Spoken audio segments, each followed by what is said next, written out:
भारत रत्न एवं पूर्व प्रधानमंत्री स्वर्गीय राजीव गांधी की पुण्यतिथि पर प्रदेश कांग्रेस कार्यालय में श्रद्धांजलि कार्यक्रम आयोजित की गई। कार्यक्रम में नेता प्रतिपक्ष उमंग सिंघार, पीसीसी अध्यक्ष जीतू पटवारी, पूर्व मुख्यमंत्री दिग्विजय सिंह सहित कई वरिष्ठ नेता और कार्यकर्ता शामिल हुए।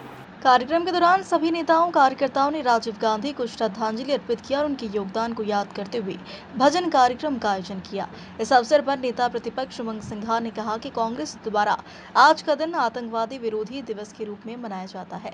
वहीं उन्होंने पूर्व प्रधानमंत्री को याद करते हुए कहा कि राजीव गांधी ने आधुनिक भारत की नींव रखी। कंप्यूटर क्रांति, टेलीकॉम और पंचायती राज जैसी दूरदर्शी योजनाओं ने देश को नई दिशा दी। आज हमें उनके बताए रास्ते पर चलकर आतंकवाद के खिलाफ मिलकर लड़ना होगा।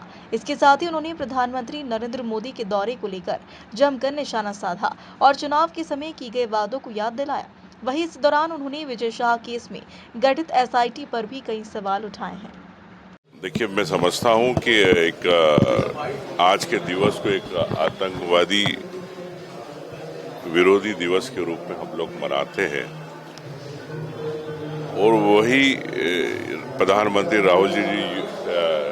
राजीव गांधी जी हमारे युवा प्रधानमंत्री थे, जिन्हें देश के अंदर एक इलेक्ट्रॉनिक कंप्यूटर युग की एक क्रांति की थी।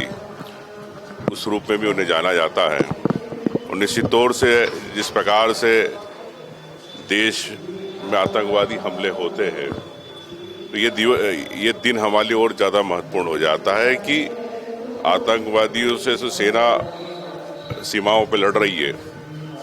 लेकिन मैं समझता हूं कि ये आतंकवाद की लड़ाई हर भारतीय की लड़ाई है और हर भारतीय की लड़ाई जब तक दिल से हम लोग उस आतंकवाद के खिलाफ हर व्यक्ति भारत का नहीं लड़ेगा, जब तक ये आतंकवाद पाकिस्तान हमेशा भारत के खिलाफ करता रहेगा। तो मैं समझता हूं कि आज का दिन वो एक शहादत का दिन है और जो उन्होंने इस देश को, इस राष्ट्र को जो एक समर्पित किया, चाहे अपने कार्यों से चाहे अपने विचारों से, तो मैं समझता हूं कि देश को आज इस शहादत को, इस दिवस को एक आतंकवादी विरोधी दिवस के रूप में हमेशा याद रखना चाहिए और हमें ये एक आज प्रतिज्ञा लेना चाहिए, संकल्प लेना चाहिए कि भारत पे कोई भी हमला करेगा, हम उसके खिलाफ पूरा भारत एक खड़ा रहेगा।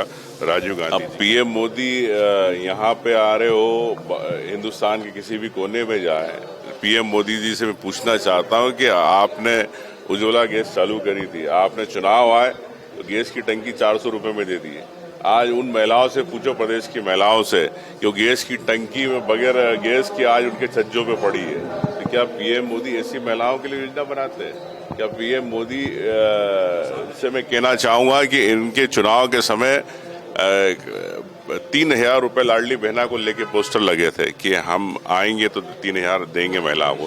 तो पीएम मोदी से पूछना चाहता हूँ, आपकी सरकार, प्रदेश की सरकार कब 3,000 महिला लाडली बहनाओं को देगी? ये मैं कहना चाहता हूँ। भारतीय जनता पार्टी किस प्रकार से काम करती है, आप समझते हैं? जितने महिला आयोग है या संवैधानिक आयोग है, क्या इनको निष्पक्ष काम करने दे रही है सरकार? इस पे भी एक प्रश्न चिन्ह होना चाहिए। और मैं समझता हूँ कि बार बार अगर सर्वोच्च न्यायालय, हाईकोर्ट अगर सरकार की कार्य प्रणाली पर टिप्पणी करते हैं, तो इस देश के अंदर कोई भी रिपोर्ट कब मैनिपुलेट हो जाए पता नहीं। लेकिन मैं कहता हूं कि इस प्रकार की रिपोर्ट की पूर्ण समीक्षा होना चाहिए। मैंने एसआईटी को लेके कल मैंने कहा कि विजय शाह, ऐसा लगता है सरकार ने विजय शाह को एसआईटी बनाने की खुली छूट दे दी। जो अधिकारी बनाए गए वो खरगोन जिले में पूर्व में पदस्थ रहे आईपीएस अधिकारी, तो आप उनसे विजय शाह के खिलाफ कैसे आप रिपोर्ट ले सकती है सरकार? तो मैं समझता हूँ कि सीधे सीधे सर्वोच्च न्यायालय का अपमान है।